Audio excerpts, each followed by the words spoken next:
Thank you.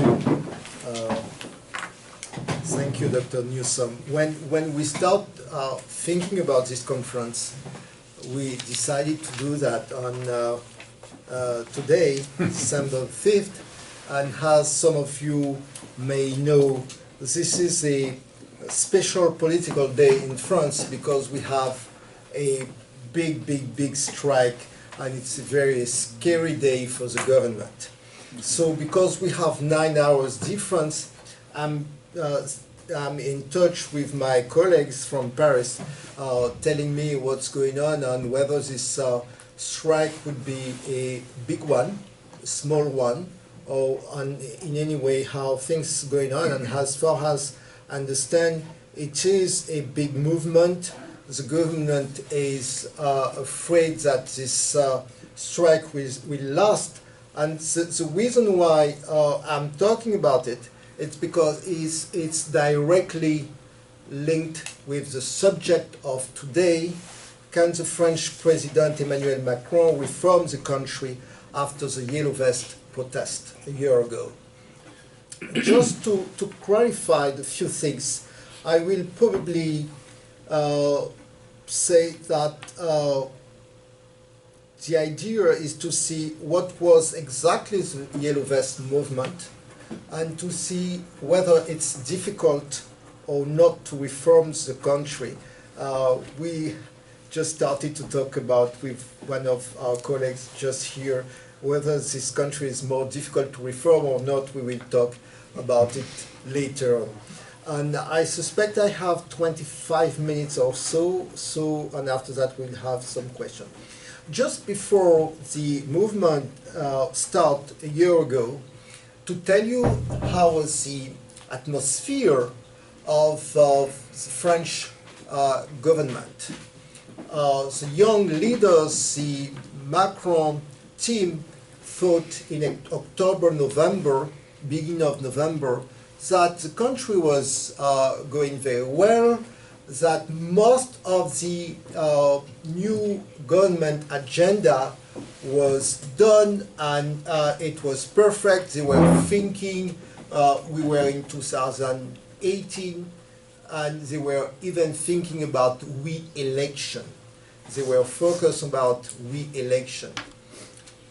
This was in September, October 2018. When this movement started, the first thing, and the reason why I say that, it's because the new administration is composed of a new generation of politicians, not really experienced. This is not a bad thing, but just to explain the context, not really experienced. Most of them has never been elected in local elections, so they have no direct link with the population. The only thing they do have, and this is not bad in itself, it's they have good education and they are from the best schools. This is the atmosphere. The movement itself started in November the 17th, and just to realize it was characterized by two things, which is a paradox. It was a uniform movement, uniformity, and versus a multiple claims. It was a uniform movement because the Yellow Vest were the movement itself was a protest from a vast majority of population with people very different, but with one thing in mind, and you will see why they put this Yellow Vest. They were suffering the same thing. And if we go deeply in the symbolic reason of this Yellow Vest, 2 or 3 reasons for this Yellow Vest. The first thing is that the Yellow Vest is, in France, a vest that you have in your car. In case of an accident, you must wear this vest. It's compulsory. Any driver has this Yellow Vest in his or her car. It's cheap, and you must wear it in case of an accident, so that everyone can see you. You need to be seen in some circumstances. You need to be visible. I remember Karl Lagerfeld, who passed away a year ago. He said, this jacket, and you will see the symbol with this anti-population. This jacket is yellow. It's ugly. It doesn't fit with anything, but it can save your life. These people, you don't see them usually. They are not, you know, it's not people you want to socialize with, but you need them to have this country working. And we will see why these people are so important, because it's not a minority, but it's a majority of people. So the protesters use the yellow vest as a symbol of their lack of visibility, because they consider that they had been forgotten, they have been ignored by the politics, in particular by the new government. First point. The second point is that, and this is true almost everywhere, you wear a yellow vest, or orange sometimes here, on the construction site. It's therefore a symbol which is far from a suit, which is far from the tie, which is far from white shirt. I'm wearing a white shirt that most of the people of the white-collar workers wear. This is a way to difference. We are people, what they wanted to say, we are the basic people working for you. Lastly, the yellow vest is a symbol of trigger of the protesters' anger due to the increase of gasoline taxes decided by the government and which impacted people's budget. But still, the raise of gasoline taxes was not the only reason. Actually, this taxes was, I would say, the drop of water that was made the vase overflow. It's just a little thing that can give you a blow-up situation. Exactly, it's what happened, if you remember, for the Arab Spring Revolt in 2010, or even more recently in Chile. Actually, I was in Chile in August, at the end of August, and I was talking with people. They were telling me, oh, the country we are doing well as a whole country, but still we are anxious. And I was asking a taxi driver, why are you anxious? He said, for many reasons, and now you have more and more people, more and more rich people, they make a lot of money, and the vast majority, the problem is, the vast majority doesn't do it. And it's very difficult because you have no hope. It's what he said. And less than a month later, we had this crisis in Chile. So I said the first point is the uniformity. And if I remember spending some time talking with people of the Gilets jaunes, it was not just workers, it was almost, when I said vast majority, you met farmers, you met employees, you could meet very different, even students, saying that we realize, they told me, we realize that we are fighting for the same thing, and indeed we were silenced, but we are a group nowadays. We are a group. So this is the movement and the population. I said multiplicity of claims.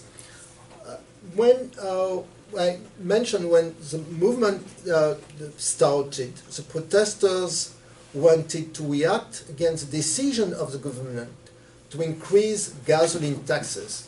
But actually the government quickly realized that it was not the only claim. For example, they were asking to have better public services in hospitals, schools, transportation. And talking about public services is very important in our country because it is a way to organize a society in which everyone has an equal opportunity, equal access, access to hospital, equal access to school.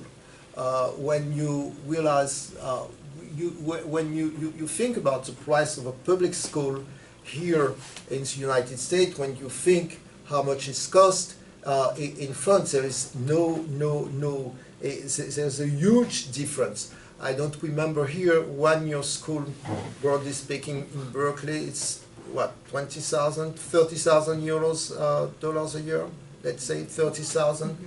In France, it's 3,000 when you go to Sorbonne University. So you make the difference 10 times. So for the French population, having access to the public services is a way to assure the equal opportunity. And when I talk about equal opportunity, I talk about social and economic opportunities. There is a demand for people to earn more money, for those who have very small salaries. And when I talk about very small salaries, I'm not talking about unemployed people. I'm talking about people who used to live, to have a decent life. For example, when you have a couple of school teachers, in the good old days, they used to have a decent life. They could send their kids to school and to have a very decent life. Nowadays, a couple of school teachers are almost what we call poor workers because they cannot live on their on this salary. So we also have a retired people who ask to have a higher retirement pensions. We have more and more retired people who have to continue to work or to go to charities in order to feed themselves. We also have in that population these protesters, farmers. They protested because they work very hard and hard for very small salary, because we were unable, when we were talking about how to reform the country, we were unable to work. The previous governments have been unable to work on the commercial relation between farmers and the big agricultural groups. Most of the farmers, they work very hard, they have little money, and at the same time, in the distribution sector, people make a lot of money. Students were protesters.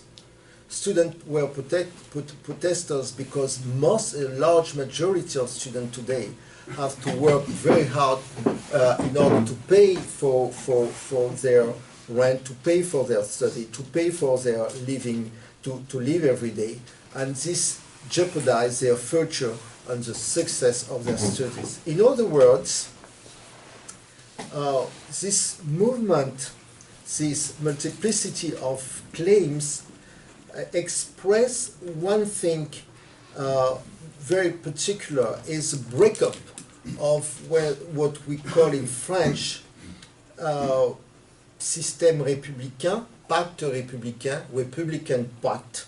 It's difficult to translate in English. You need to take it as it is in French. But this pacte républicain guarantees liberty, equality, and fraternity. And when I said equality, we have in mind equal opportunity, as you may have it here, but not equal opportunity by communities, equal opportunity for everyone, no matter who you are, no matter what is your background, no matter what is your social background, you have an equal opportunity. In order to understand what the government faced, I would like now to talk about why this movement was surprising for the government and difficult to handle. It was surprising because, first of all, it was sudden. I told you a few minutes ago that a few weeks before, the government thought that everything was very good, and it was thinking about the election of 2022. And because of the social networks, very quickly, people have the ability to build up a connection. The movement was also violent. It was violent because people was really ready to fight. It was what they say, not to fight in terms of taking arms, but to really to protest for weeks and weeks, and the movement lasted. Can you realize that people were meeting every Saturday? It was winter time, raining sometimes. They were meeting every Saturday in order to protest. And lastly, it was very difficult for the government because when you have this kind of movement, you have no dedicated contact. We all know that when you have a conflict, no matter what's going on, but you need to talk with somebody. When you want to handle a conflict, at least you need to talk with somebody. In that kind of situation, you don't have a dedicated contact. And why that? Because for the first time probably, the unions were not in charge. They were not leading the movement. So the government didn't have anybody to talk with, the unions, and because probably the president, who was not, once again, and this is very important, the new government I mentioned was not politician by experience, which can be good, but there is something it probably forgot. It's that you need to have people, when you govern at the top, you need to have people at the medium size who can rely on the ground and to talk about the population, to let you know what's going on. So one of the mistakes is that they started by passing what we call in French corps intermédiaire. You have local politician was not anymore involved, and this was probably a mistake. So no unions, no elected local people to talk with. So quickly, the president realized that he was isolated, and the government realized that he was isolated in trying to handle the situation. And I would also say that this the particularity, specificity of this movement is that a large majority of the population supporting the movement, despite the fact that sometimes it was economically difficult because you have shops closed from Sundays to Sundays. You can imagine what the financial impact, and sometimes you have business people telling that I support the movement despite the fact that I'm impacted financially by the movement because the situation is difficult. So we say that duration, the strength, and the violence of the movement is, I would say, the basic observation. Now, why do I think that the president could reform the country, but still it will be difficult? First of all, I want to say I was talking with a friend 2 days ago, and from here, California, and he told me, he said, oh, we have a very good opinion about Emmanuel Macron. And I replied, yes, because he's very good in foreign policy. We need a leader in Europe, and he's pretty good. And I'm not going to talk about the NATO meeting 2 days ago, but he's quite active. He's young, active, smart, and in this way he's good. However, probably in terms of domestic policy, we need to have more results, because what we realized that we were almost we faced almost another French Revolution during the movement of the Yellow Vest. It was almost a revolution, a new revolution, but for sure a large majority of the population is suffering because they don't get it. So what should he do in terms of domestic policy? I'm convinced that the spread of anger is due to our leaders' inability to define a collective project for our country. And this is not only true in France, I think it's true in different countries, such as this is true in Europe, this is true in Germany, this is true in Bulgaria, this is true even, I was talking about Chile.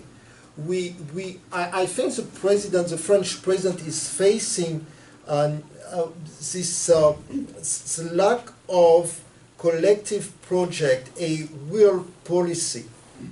There is, and this is what I hear from my fellow French citizen. There is no longer a political vision in a full sense of the word that can provide a clear perspective of the future. So this is, to me, this is the biggest challenge. And once again, it's not specific to France, but it's real for us, because the country has been built up on this principe républicain, in which every citizen thought that he was a part, he belongs to the system, and he relies on this social pact. This is what I signed for. I signed for to have a society in which everyone will have his place, everyone would have a chance to succeed. And this is not anymore the case, because we are facing a lack of leadership in Europe, we are facing globalization, we are facing different challenges and the different governments try to handle every aspect separately, not as a whole. We didn't have time to think about what would be our future, the next century. Where do we go? So, as a matter of fact, we can see that despite the effort made by the government, I'm thinking about the health policy, education policy reform, there's a deep uneasy among teachers, caregivers, everything. They are just not satisfied, still not satisfied. So we need definitely to think about the future. So, is it difficult to be done by the new government? I think there is a chance. There's still a chance to do it because the president understood something, so that a leader needs to listen continuously to new stakeholders, and it's exactly what he did when he organized a national conference. He said, okay, after the Yellow Vest movement, he said, okay, we are going to organize a national debate, and we will see what we do after the national debate. This was a very good idea. It was a very excellent idea. However, what I hear is that the result, the outcome of the national debate is not what people were expected. And this is the key point for me. Good idea, but has to know, and this is the reason why we have this strike today. I think if President Macron wants to reform the country, he needs to explain his vision. He needs to tell the French population where he wants to go, why, with whom, and how. This seems to be very simple questions, but the answers are maybe the answers are difficult, because the vast majority has lost any hope. And when people are suffering, are devastated by years, you have generation of unemployed people in France. This is not acceptable. How can you bring people along when they have been for generation unemployed, and they live on support and tickets and whatsoever? So the country can be reformed if we find a balance between the traditional way of doing politics, top-down or bottom-up approach. We need to think about it. We need to think about what we would like to do, and it's probably, maybe I may be optimistic, but I think we do not have the choice. The answer comes also, this is a question for the French elite, who need to revisit what we went together. We have a very divided country between the elite. People are well educated, they have enough money to send their kids to school and to have a decent life. And you have 80% of the population, mostly, without really hope, and they know that they will need at least 6 generations to move from one level to another one. 6 generations to go from one level, let's say A, to level B. You need 6 generations of population, because the system in itself doesn't bring you, doesn't help you to do more vertical move. And I will finish on my few these remarks by telling you I would be glad to talk to you on that subject in 10 days again, because with the strike of today, the Prime Minister said today, late this evening, that he's open to discussion about the claims of the population, but he will not change the skeleton of his reform plan and pension plan. So the question in 10 days is whether he will succeed, and whether he will not succeed. We will know, we will have a better idea in 10 days. If it doesn't succeed, it will mean that for President Macron that he will be hard to reform the country. If he succeeds, at which price I don't know yet, we will have probably some room to move ahead. So I stop here, and I'm ready to take your question. I'm sure a lot of you have very good ideas about what we could do, because we are not the only one in the same situation. Thank you.